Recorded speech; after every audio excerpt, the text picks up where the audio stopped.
Hello बच्चों, आप सभी का एक बार फिर इस चैनल पे स्वागत है। बच्चों, जैसा कि झारखंड एकेडमिक काउंसिल द्वारा जारी मॉडल सेट 1 का मैं सॉल्यूशन सॉल्व करके वीडियो डाला हूं। अब सेक्शन सी का सॉल्व करेंगे, जिससे कि आप सभी बच्चों को जो एग्ज़ाम दे रहे हैं उसको फ़ायदा हो और इससे रिलेटेड प्रॉब्लम को सॉल्व कर सकें।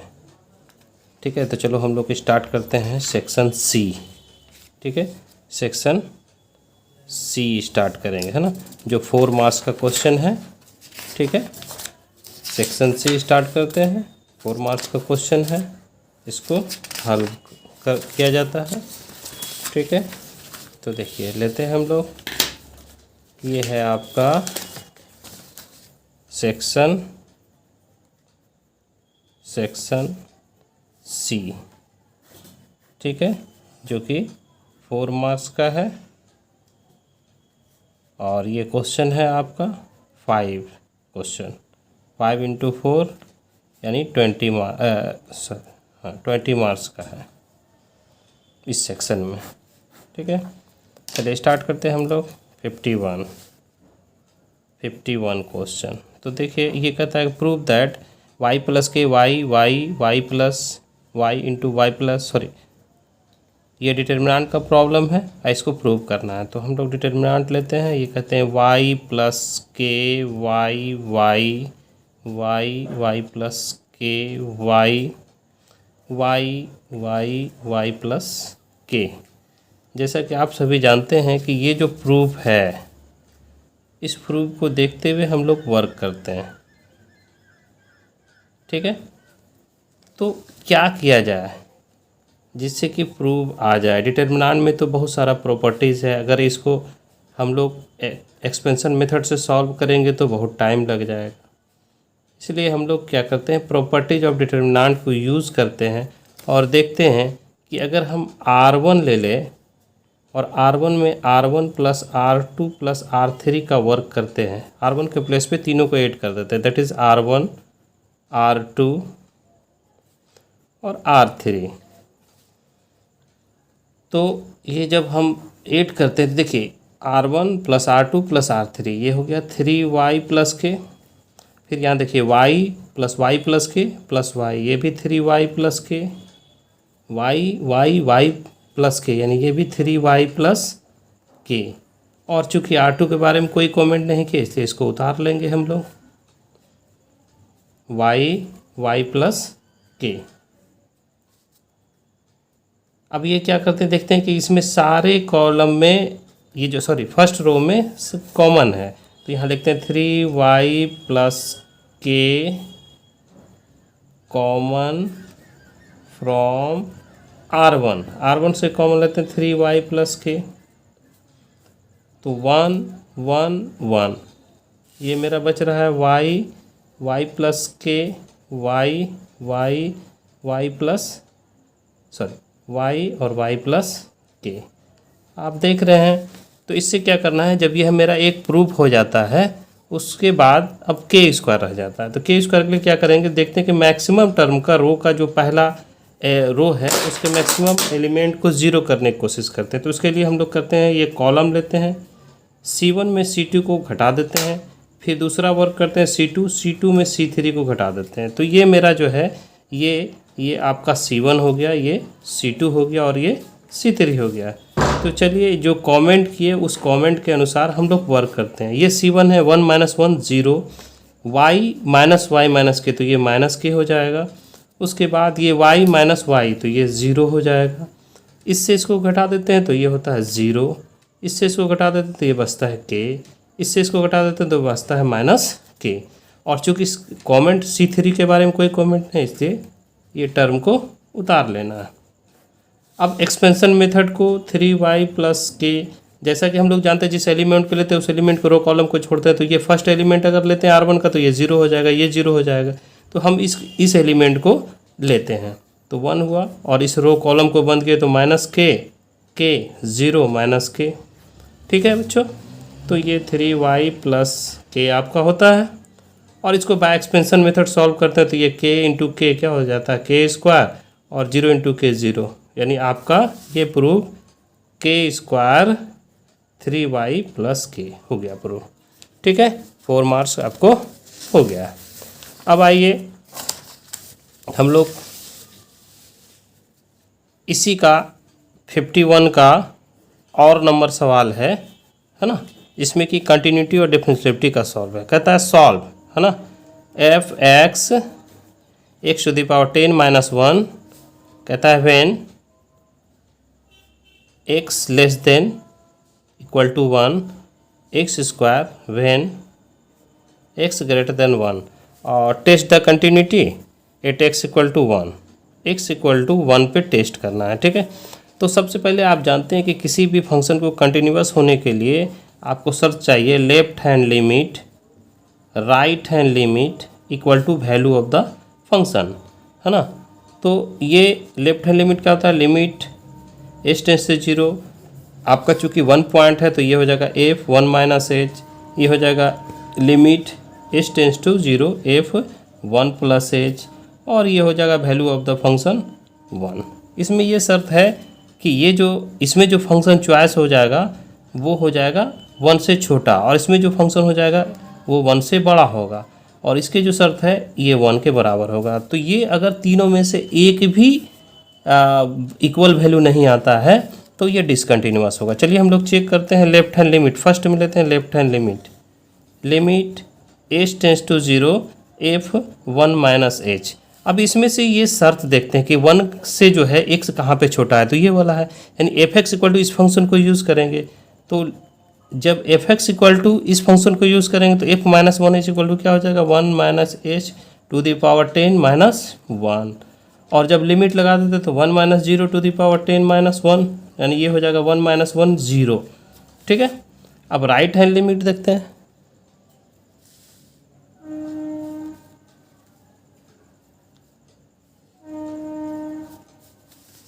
लिमिट राइट हैंड लिमिट लेते हैं, इसको सॉल्व करते हैं बच्चों। तो limit h tends to 0 f 1 plus h, इसमें ये शर्त है कि ये वाला होना चाहिए। जब x का वैल्यू 1 से बड़ा हो तो देखते हैं हम लोग f x equal to f x square होता है, तो ये होता है लिमिट एच टेंस टू 0 आपका हो जाएगा 1 प्लस एच का होल स्क्वायर।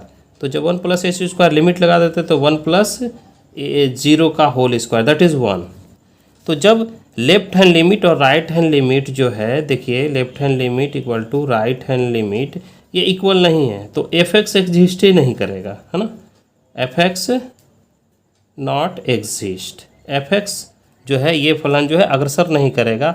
और ये देख रहे हैं जब दोनों वैल्यू बराबर नहीं है तो आप चाहेंगे तो ये वैल्यू निकाल भी सकते हैं वैल्यू ऑफ द फंक्शन। तो जब वैल्यू ऑफ द फंक्शन निकालेंगे तो कितना हो जाएगा, ये f1 का वैल्यू कितना हो जाएगा जब x का वैल्यू 1 है, तो ये मेरा हो जाता है कि 1 टू द पावर 10 माइनस 1, तो ये भी क्या होता है 1 माइनस 1 0। तो देख रहे हैं हम लोग को लेफ्ट हैंड लिमिट और वैल्यू ऑफ द फंक्शन बराबर पर राइट हैंड लिमिट का वैल्यू 1 है, तो therefore L H L not equal to R H L, left hand limit not equal to right hand limit, तो एफ एक्स इज डिसकंटिन्यूअस असंतत, है ना, ये होता है असंतत। ठीक है, तो ये हो गया प्रूफ, और भी हो गया 51 का। चलिए अब हम लोग 52 बनाते हैं, क्योंकि ये लॉन्ग क्वेश्चन है तो वीडियो थोड़ा लंबा होगा, है ना बच्चों। तो 52 हम लोग देख रहे हैं। 52 में क्या है कि कहता है कि अंतराल ज्ञात कीजिए, किसका, कि किस अंतराल पे ये वर्धमान होगा, है ना, यानी स्ट्रिक्टली इंक्रीजिंग होगा और स्ट्रिक्टली डिक्रीजिंग होगा। तो उसके लिए जो फंक्शन है एफ एक्स ये लेते हैं 2x³ minus 21x square plus 36x minus 40, और इसको डिफ्रेंशिएट कर देते हैं x के रिस्पेक्ट में, तो मेरा मिलता है f डैश x, ये x स्क्वायर है सॉरी x³ है, इसका 3x स्क्वायर हो जाता है, गुड। और इसके बाद ये हो जाता है 21 इंटू 2x हो जाता है, उसके बाद 36 x का 1 होता है और 40 का 0, किसी भी कांस्टेंट का डेरिवेटिव आपके पास ये रूल है 0 होने के लिए, तो ये मेरा हो जाता है 6x square minus 40 2x plus 36, है ना, एफ डैश एक्स। अब इसमें शर्त है कि जब एफ डैश एक्स का वैल्यू 0 से बड़ा होगा तो उस इंटरवल पर ये क्या होता है कि फंक्शन जो है वो स्ट्रिक्टली इंक्रीजिंग होगा, और जिस पे ये माइनस होगा यानी एफ डैश एक्स का वैल्यू 0 से छोटा होगा। ये शर्त है कि एफ डैश एक्स का वैल्यू 0 से 1 है तो इस पर जो है ये क्या हो जाएगा, इंक्रीजिंग हो जाएगा, है ना, स्ट्रिक्टली इंक्रीजिंग हो जाएगा। और एफ डैश एक्स का मान 0 से छोटा हो जाएगा तो स्ट्रिक्टली डिक्रीजिंग हो जाएगा। समझ रहे हैं बच्चों? तो इसी को हम लोग फॉलो करते हैं इस रूल के अनुसार। तो इसको सबसे पहले क्या करते हैं, इसका गुणनखंड कर लेते हैं। 6 हो गया, कॉमन लिए तो x square minus 7x plus 6, है ना। उसके बाद 6 हो गया, इसको गुणनखंड x माइनस 1 और x माइनस 6 करेंगे, है ना। तो ये इसका गुणनखंड हो गया। तो 4 इसका जो हम लोग लिमिट लेने के लिए, सॉरी, ये जो है हमको इसका इंटरवल लेने के लिए ये एफ डैश एक्स 0 करते हैं और x का डिफरेंट मान निकालते हैं हम लोग। x सॉरी ये हो गया एफ डैश इक्वल टू 0, तो एफ डैश हो गया मेरा x माइनस 1 और x माइनस 6 इक्वल टू 0। 6 तो 0 के बराबर होगा नहीं, तो x माइनस 1 इक्वल टू 0 और x माइनस 6 इक्वल टू 0। तो मेरा कितना हो जाता है बच्चों, x इक्वल टू 1 और x इक्वल टू 6। तो ये आप देखते हैं कि मेरे पास x का 2 वैल्यू निकला और एक नंबर लाइन बनाते हैं। एक लेते हैं हम लोग माइनस इन्फिनिटी और इधर लेते हैं इन्फिनिटी। मेरा 1 आता है 1 और 1 6 होता है। क्लियर है? अब ये जो चेक करने के लिए कहता है कि मेरा जो है ये कहाँ होगा, ये किस इंटरवल पर जो है, ये मेरे पास 3 इंटरवल है, माइनस इन्फिनिटी से 1, 1 से 6 और 6 से इन्फिनिटी। तो इस तीनों इंटरवल पे कहाँ पे ये पॉजिटिव होता है देखते हैं। तो हम चेक करते हैं, इधर ही से ही लेते हैं। तो 6 से बड़ा कोई नंबर लेते हैं, क्योंकि ये इन्फिनिटी जा रहा है प्लस तक, 6 से बड़ा कोई नंबर लेते हैं। सपोज हम लोग लेते हैं 7 लेते हैं। 7 लिए तो f dash x equal to मेरा है 6 और x माइनस 1 x माइनस 6। अगर हम x इक्वल टू 7 लेते हैं तो ये जो वैल्यू है मेरा होता है 6, 7 माइनस 1 और 7 माइनस 6, यानी ये हो गया 6 इंटू 1, सॉरी 6 और इंटू 1, तो ये हो गया 36। ये 0 से बड़ा हो गया, है ना।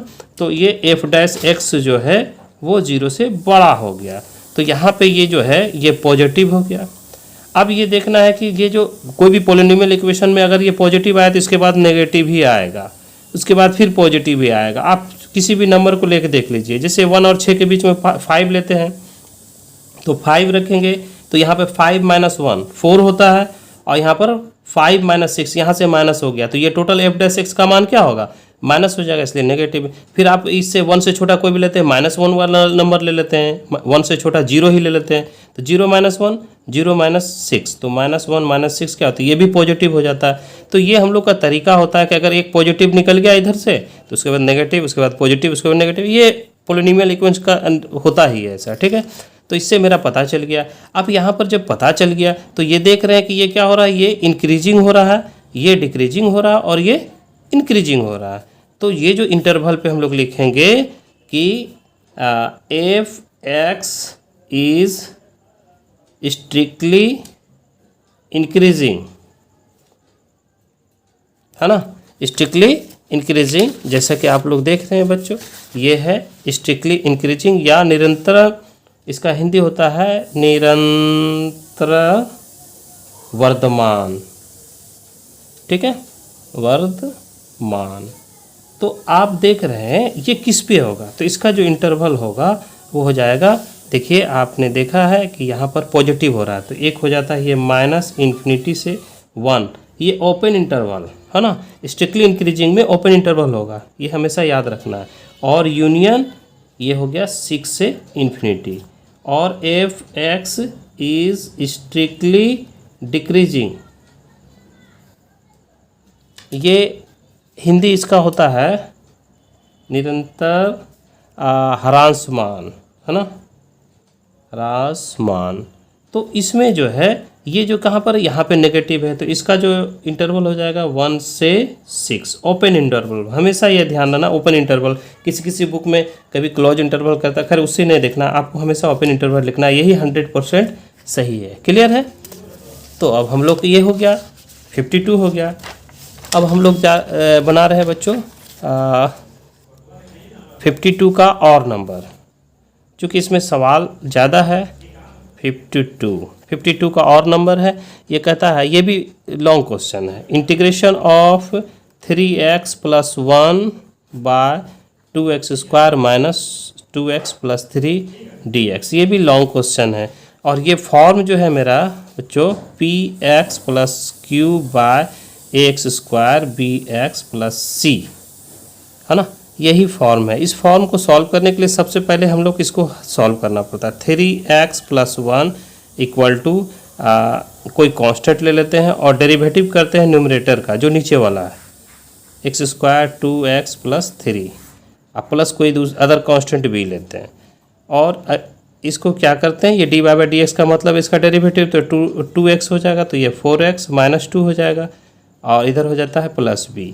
उसके बाद बच्चों 3x + 1, ये हम लोग करते हैं 4ax - 2a + b। गुड, ये मेरा हो जाता है 1, इक्वेशन 1। तो ये हो गया 3x + 1 और ये 4ax + -2a + b, ये मेरा इक्वेशन 3 हो गया। अब इसमें कहते हैं कि तुलना करने पर दोनों का जो मान है like power of x equating like power of x, है ना, तो equating like power of x, है ना, x के संभव पावर को क्या करता है, घात को बराबर करने पर, तुलना करने पर दोनों साइड से। तो यहाँ x का वैल्यू, x का मल्टीपल कितना है, 4a है, इधर x का कितना है, 3 है, तो 3 लिए, तो a का वैल्यू निकल गया 3/4। और दूसरा इक्वेशन हम लोग लेते हैं, कांस्टेंट है 2a + b, ये कांस्टेंट है, इसके साथ ये वैल्यू है 1, तो मेरा 2 हो गया। a का वैल्यू आप निकालें 3/4 + b = 1। तो ये सब प्रॉब्लम जनरली मॉडल सेट में है, लेकिन लॉन्ग क्वेश्चन हो जाता है, समय का बाध्यता रहते हुए हमको लगता है ये सब क्वेश्चन बहुत कम ही पूछता है, अगर पूछता भी तो इसके ऑप्शन या में दे देता है। ठीक है, 3/2 + b = 1, तो ये b = हो गया 1 + 3/2, यानी आपको हो गया कितना, 2 × 1 = 2, 5/2।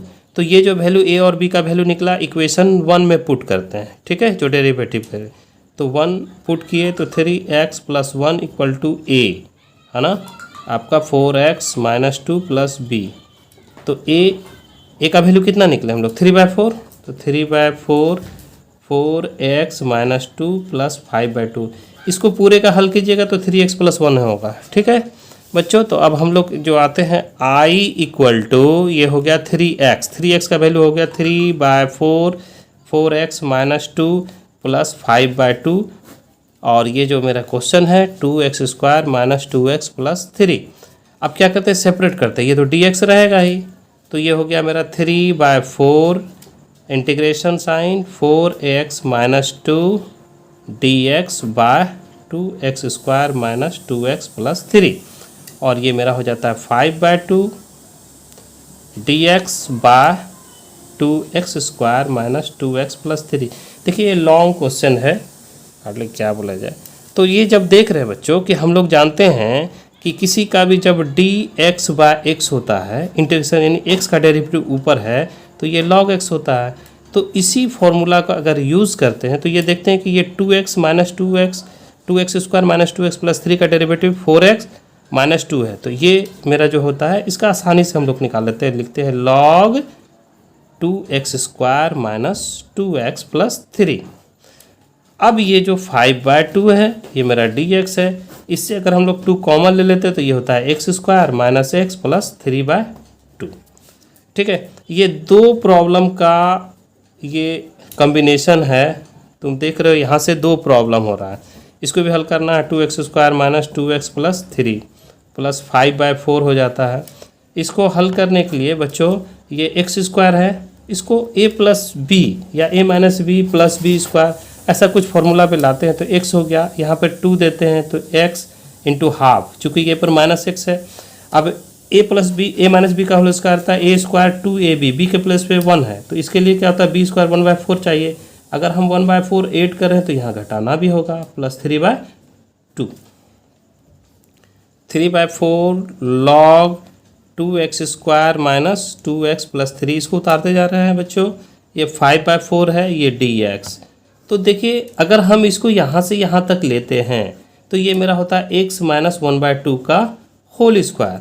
और इसको जब सॉल्व कीजिएगा तो ये कितना हो जाएगा, माइनस अगर कॉमन है तो आपका एलसीएम हो जाएगा 4, ठीक है, 4 एलसीएम हो जाएगा। और उसके बाद ये हो जाएगा 1 और इधर 2 से लगेगा तो कितना हो गया 6, है ना, 6, यही होगा मेरा। क्लियर है। तो ये माइनस कॉमन लिए तो 1 हो गया, ये माइनस हो गया तो 3 2 6 हो गया। अब ये देखिए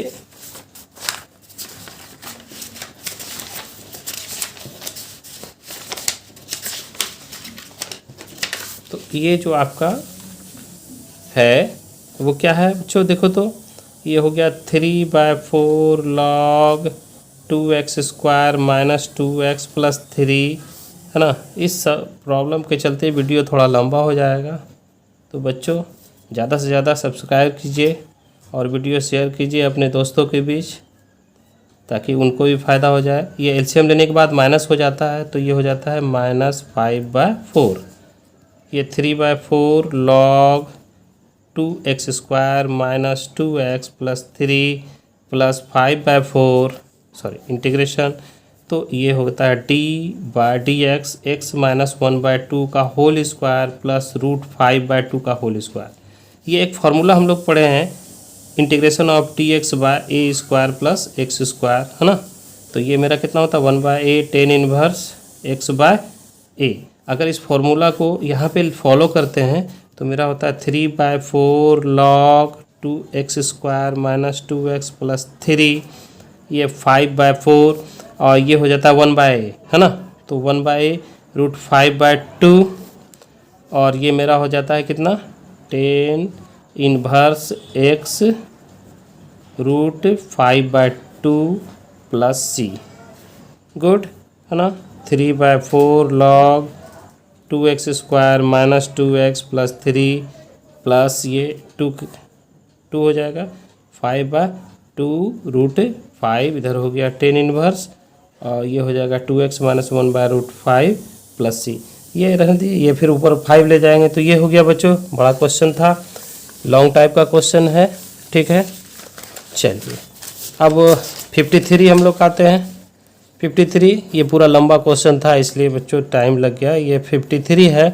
53 में है इंटीग्रेशन ऑफ x² प्लस 1 और x² प्लस 4 dx।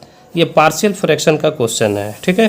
तो हम suppose let x² equal to कुछ मान लेते हैं, z मान लिए सिर्फ सॉल्व करने के लिए। तो i इक्वल टू ये हो जाता है z/z² प्लस सॉरी z, हाँ x² को z माने तो z प्लस 1 और z प्लस 4 dx ही है। इसको हल करने के लिए हम लोग लेते हैं z प्लस 1 और z प्लस 4। पार्शियल फ्रैक्शन में a/z plus 1 plus b/z plus 4। उसके बाद अगला स्टेप है z प्लस 1 और z प्लस 4। इसका एलसीएम लेते हैं a z plus 4 plus b z plus 1 by z plus 1 और z प्लस 4। तो ये नीचे नीचे कैंसिल हो गया, आपको बचा z equal to a z plus 4 b z plus 1।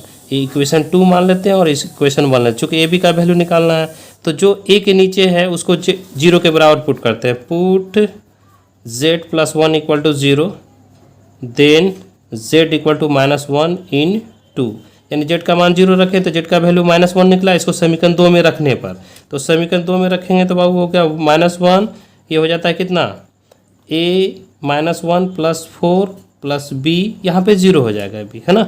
-1 plus 1 0 हो गया तो ये बचा -1 और ये हो गया 3a अब प्लस 0, यानी 3a इक्वल टू -1। तो a इक्वल टू आपका हो गया कितना -1/3। और इसी में फिर जो है दूसरा है मेरा कि यहीं पे निकाल लेते हैं, ठीक है। तो दूसरा में अगर हम लोग put z plus 4 equal to 0 then z equal to -4 in 2 समीकरण 2 में रखते हैं तो ये कितना हो जाएगा बच्चों -4 equal to a -4 plus 4 plus b minus 4 plus 1, तो ये हो गया -4 और ये कितना हो गया, ये तो 0 हो जाएगा और यहाँ पे हो जाएगा -3b। तो 4 इक्वल टू 3b, तो b का वैल्यू आपका निकला कितना 4/3। ए बी का वैल्यू है, ठीक है। तो यहाँ पर समीकरण 1 में रखते हैं, 1 है z/z प्लस 1 और z प्लस 4, ये आपका है a/z प्लस 1 और b/z प्लस 4। ए का वैल्यू आप कितना निकाले हैं बच्चों, यहाँ देखिए -1/3, ठीक है, -1/3 z प्लस 1 प्लस बी का वैल्यू कितना निकाले हैं 4/3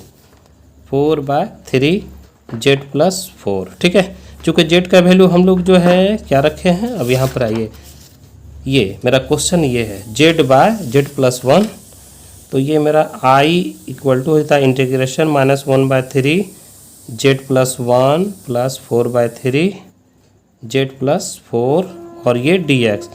तो अब चूँकि x में है इसलिए हम लोग क्या करना है, x में पुट कर देते हैं, z का वैल्यू रखते हैं x² प्लस 1 प्लस 4/3, ये मेरा dx हो गया और ये हो गया 4/3 dx bye x² plus 4 good. ये 1/3 1/x² plus 1 dx plus 4/3 dx x² plus 2a², जैसा कि हम लोग फार्मूला है ये होता है 1/3 1/a, 1 तो a तो 1 है तो ये tan इनवर्स x हो गया प्लस 4/3, इसका होता है 1/a तो 1/2 हो गया और tan inverse x/2 plus c, ये -1/3 tan inverse x plus 2/3 tan inverse x/2 plus c, जैसा कि यहाँ पर देखते हैं ये 2 कैंसिल हो गया तो 2 हो गया। चलिए ये तो हो गया बच्चों। अब आप देखिए क्या करना है, ये दूसरा और में इसी का बहुत आसान है 53 का, और कहता है इंटीग्रेशन ऑफ, ये प्रॉपर्टीज ऑफ डिफिनिट इंटीग्रेशन है f(x) by f(x) plus f π/2 minus x dx equal to π/4 put करना है, गुड, ठीक है। तो इसको इक्वेशन 1 मान लेते हैं और आप जानते हैं कि प्रॉपर्टी जो होता है 0 से a f(x) dx equal to होता है 0 से a f a minus x dx। इस प्रॉपर्टीज़ को अगर यहाँ पे पुट करते हैं तो मेरा I हो जाता है, ये होता है 0 से π/2 और f x के प्लेस पे होगा π/2 माइनस x, यहाँ पे हो जाता है f π/2 minus x plus f π/2 और इसको लिखेंगे माइनस π/2 माइनस x, गुड। आप देख रहे हैं तो ये हो गया I इक्वल टू 0 से π/2 f π/2 minus x by f π/2 minus x और इसको π/2 कैंसिल, ये हो गया f(x) dx, इसको इक्वेशन 2 कर देते हैं, गुड। समझ रहे हैं बच्चों, तो ये मेरा हो गया इक्वेशन 2। और एडिंग 1 and 2, समीकरण 1 और 2 को जब जोड़ते हैं बच्चों तो ये देखिए समीकरण 1 यहाँ पे हो गया, सॉरी समीकरण 1 यहाँ पे हो गया, समीकरण 2 ये हो गया, तो ये हो गया I plus I equal to, देखिए 0 π/2 हम लोग ऐड करते हैं 0 से π/2 f(x) by f(x) plus f π/2 minus x ये dx प्लस 0 से π/2 f π/2 minus x by f(x) plus f π/2 minus x dx, ये दोनों को ऐड किए तो I प्लस I बच्चों कितना हो जाता है, I प्लस I देखिए मेरा कितना होता है I प्लस I 2I हो जाएगा, गुड। ये मेरा हो जाता है 2I इक्वल टू 0 से π/2 कॉमन है और सर इसको ऐड करते हैं तो ये हो जाता है f(x) equal to by f(x) plus f π/2 minus x plus इसका क्या होता है f π/2 माइनस x बटे f(x) plus f π/2 minus x और ये dx भी बाहर हो गया, ये I हो गया, I से 2 इधर लाते हैं 0 से π/2। तो आप देख रहे हैं कि जब इसका एलसीएम लेंगे बच्चों तो ये हो जाता है मेरा f(x) plus f pi by 2 minus x, और ये भी ऊपर हो जाता है एफ एक्स, इसका क्या हो जाता है pi by 2 minus x D x. तो ये कैंसिल, बच रहा है 1, तो हो गया हाफ 0 से पाई बाय 2, और ये हो गया डी एक्स। एक्स का इंटीग्रेशन कितना होता है बच्चों एक्स, तो ये 0 से पाई बाय 2, एक बार अपर लिमिट बैठाते हैं तो ये हो गया पाई बाय 2 माइनस 0, तो ये हो जाता है पाई बाय 4। चलिए ये भी हो गया पार्शियल फ्रैक्शन का। अब आइए 54 आप देख रहे हैं कि ये है r इक्वल टू आपका i प्लस, है ना बच्चों, देखिए r equal to I plus 2j plus K plus lambda i minus J plus K, दूसरा लाइन है 2i minus J minus K plus mu 2i plus J plus 2k। तो ये vector form में है। तो जैसा है कि मेरा एक बात इस चीज़ को जानते हैं आप सभी बच्चों कि ये जो फॉर्मूला है, ये लाइन का इक्वेशन जो है, अगर हम यहीं पे बता देते हैं तो ये होता है r equal to vector a plus lambda, या हम a1 कर देते हैं, दो लाइन है तो b1 b, और दूसरा हो जाता है r equal to a2 plus mu b2।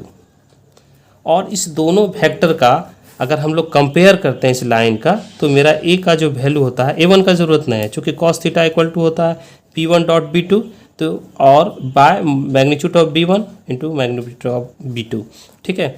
तो यहाँ बीच का कौन निकालना है, तो इसको देखते हुए जो हम लोग कंपेयर करते हैं तो b1 का वैल्यू कितना हो जाता है ना, b1 इक्वल टू मेरा हो जाता है i माइनस जे प्लस के, और b2 इक्वल टू मेरा हो जाता है 2i plus J plus 2k। देख रहे हैं इस लाइन को, ये लाइन का बेसिक इक्वेशन होता है ना, ये equation of line passes through the point vector a1 और पैरेलल टू द वेक्टर, तो यही दोनों चीज़ है। तो निकाल ली हम लोग, इसका हम लोग पहले डॉट निकाल लेते हैं, b1 b2 का डॉट निकाले तो i माइनस जे प्लस के dot product 2i plus J plus 2k। तो जब हम इसको सॉल्व करेंगे तो i इंटू आई 1 होता है, बाकी सबके साथ 0 हो जाता है, ये कंडीशन सबके साथ है, तो 1 इंटू 2 हो गया, प्लस इसका माइनस 1 इंटू 1 प्लस 1 इंटू 2, तो सॉल्व किए तो ये हो गया 2, ये माइनस 1 प्लस 2, यानी आपका 2 प्लस 2 4 3 निकल गया। अगर इसका b1 का मैग्नीट्यूड निकालते हैं तो कितना निकलेगा बच्चों, under root 1 square plus minus 1 का होल स्क्वायर प्लस 1 स्क्वायर, देखिए है ना, ये b1 का वैल्यू है 1 स्क्वायर माइनस 1 का स्क्वायर और 1 स्क्वायर, तो ये मेरा √3 निकलता है। अगर b2 का मैग्नीट्यूड निकालते हैं तो ये मेरा होता है कितना 2 square plus 1 square plus 2 square, ठीक है। तो ये आपका हो जाता है मेरा कितना, देखिए तो 4 प्लस 1 प्लस 4, ये 9, और ये हो जाता है 3। तो दो रेखा के बीच का जो एंगल होता है वो होता है, अगर दोनों के एंगल का बीच का एंगल कॉस थीटा है, तो कॉस थीटा इक्वल टू होता है b1 dot b2 by magnitude of b1 magnitude of b2, ठीक है। तो थीटा इक्वल टू होता है कॉस इनवर्स, चलिए वैल्यू डाल दीजिए, b1 डॉट b2 का वैल्यू आप कितना निकाले हैं 3, इसका वैल्यू कितना निकाले हैं b1 का √3, इसका क्या निकालें 3, 3 3 cancel, cos inverse 1 by √3, 1 by √3, यही मेरा आंसर हो जाता है थीटा का वैल्यू, ठीक है।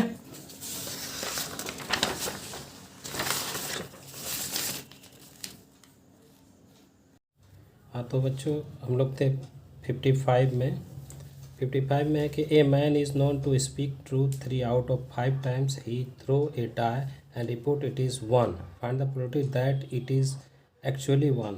कहता है कि एक आदमी 5 बार में से 3 बार सत्य बोलता है, वो पासे को उछालता है और सूचित करता है कि पासे पर आई संख्या 1 है, प्रत्येक ज्ञात कीजिए कि अंक वास्तव में 1 है, ठीक है। तो ये हम देख रहे हैं कि अब हम लोग चलते हैं लेके, माना ई, या ये कहते हैं let E be event getting, ठीक है, दैट मैन, ठीक है, रिपोर्ट दैट 1, ठीक है, ठीक। और तुम्हारा जो है ये report that 1 and E1 and E2, ठीक है, इवेंट दैट 1 occurred, ठीक है। तो ये आप देख रहे हैं कि कहता है कि 1 जो है आना है, तो एक सिंपल स्पेस में 1 2 3 4 5 6 है, तो 1 को लेना है। तो 1 जब हम ले रहे हैं तो total number of simple space क्या हो जाएगा, 6 हो जाएगा। और 1 आने का जो इवेंट है वो कितना हो जाएगा, तो ये PE1 अगर हम लोग लेते हैं तो ये हो जाता है इवेंट गेटिंग, है ना, event getting that 1 occurred, that is 1/6, है ना। PE2 event getting that 1 not occurred, ठीक है। तो ये हो जाता है 1 - 1/6, यानी ये देख रहे हैं कि 1 को छोड़ के ये टोटल 5 हो जाता है, तो 5/6 हो गया, ठीक है। अब कहता है ई जो है इवेंट है ना, तो आपको लेना है कि सत्य बोलता है, कितना सत्य बोलता है, तो PE/E1, ठीक है। ये बोलता है 5 में से 3, है ना, तो 3/5 हो गया। और इसका मेन चीज़ ये हम लोग लिख सकते हैं कि probability that the man speak truth, इसको ऐसा लिख सकते हैं, probability that man is truth, है ना। तो ट्रूथ हो गया 3/5। PE/E2 ये हो जाता है probability that man is not true, तो नॉट ट्रू में 1 - 3/5, तो ये हो गया 2/5, ये हो गया। अब जब 2 इवेंट है तो बायस थ्योरम, बेस थ्योरम में आपको निकालना है, क्या निकालना है, PE1/E। इसको तो लिखने का प्रोसेस हर कोई जानता है, PE1 × PE/E1 by PE1 × PE/E1 plus PE2 × PE/E2, that is total probability, ठीक है। ये वैल्यू आपका PE1 कितना निकला है, 1/6, PE/E2 कितना निकला है, 3/5, ये कितना निकला है बच्चों, 1/6 × 3/5, प्लस ये निकला है आपका 5/6 और इंटू हो जाता है 2/5। सॉल्व कर दीजिए, ये 3/30 और नीचे हो जाएगा कितना, 30 LCM हो जाएगा, ठीक है। तो 30 जब LCM हो जाएगा तो कितना होगा आपका 3/30 प्लस 10/30, तो 3/30/3 प्लस 10/30, है ना। तो ये हो जाता है 3/30 × 30/30, 30 कैंसिल, आपका हो गया 3/13, यही आंसर हो गया बच्चों। तो अब हम लोग अगले वीडियो में इस सेक्शन के अलावा सेक्शन डी करने जाएंगे, डी करेंगे और उसको सॉल्व करेंगे अगले वीडियो में। इसलिए अगर वीडियो अच्छा लगे तो आप लाइक और सब्सक्राइब कीजिए। धन्यवाद।